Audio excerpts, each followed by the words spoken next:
8 বছরের শিশু আসিয়া ধর্ষণের প্রতিবাদে যশোর শহরে প্রতিবাদ সমাবেশ।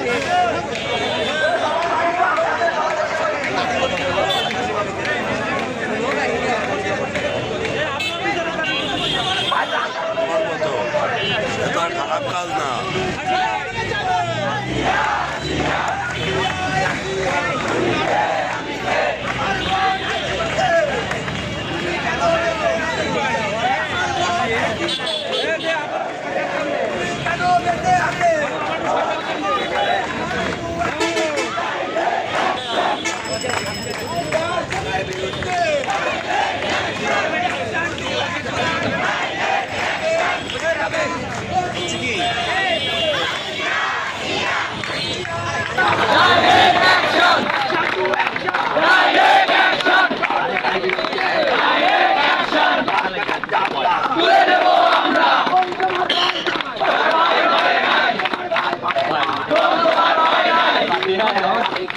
Yeah.